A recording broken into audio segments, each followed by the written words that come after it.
बसंती music present.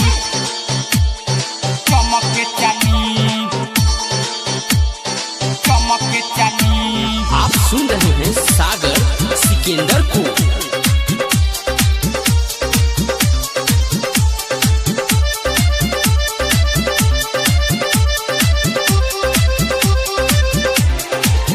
तहरा होठावा के लाली, तहरा कानावा के बाली, तहरा होठावा के लाली, तहरा कानावा के बाली, तहरा होठावा के लाली।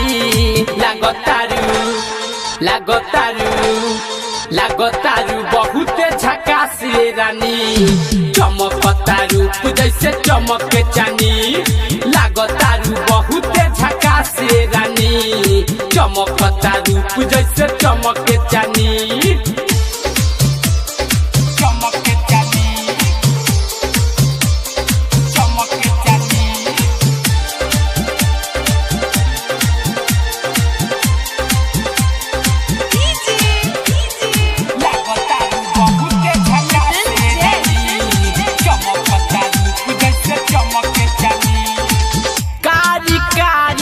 अखिया तोहर दिल पे बान चलावेला, बिंदिया दूनु भौहा के बीचे हमके पागल बनावेला।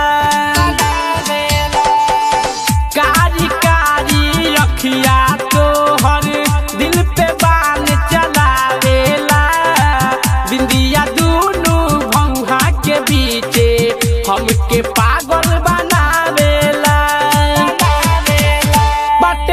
गजबे जवानी जैसे परियन के रानी, जैसे परियन के रानी।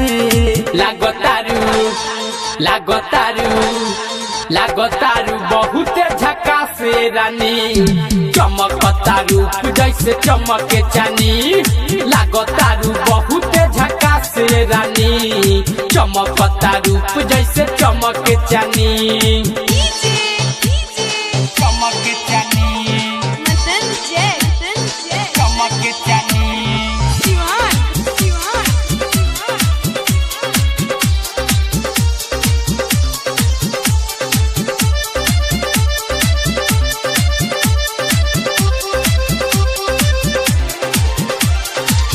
आइलू जिंदगी में तू हमारा, कैलू तू पकार हो। रही हो सातो जन्म तू बन के, सुन लो जान हमारे हो। आइलू जिंदगी में तू हमारा, कैलू तू पकार हो। रही हो सातो जन्म तू बन के, सुन लो जान हमारे हो। कहे सिकंदर शिकारी, सुनाए प्राण प्यारी, सुनाए प्राण प्यारी। लागतारू बहुते झकास रानी, चमकता रूप जैसे चमक चानी। लागतारू बहुते झकास रानी, चमकता रूप जैसे चमक चानी।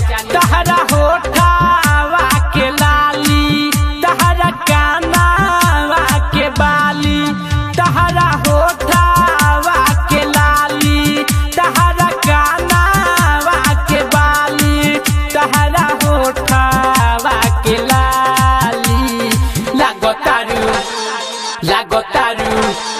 लागतारू बहुते झकास रानी, चमकता रूप जैसे चमक चानी। लागतारू बहुते झकास रानी, चमकता रूप जैसे चमक चानी। सलोनी रिकॉर्डिंग स्टूडियो केसरिया।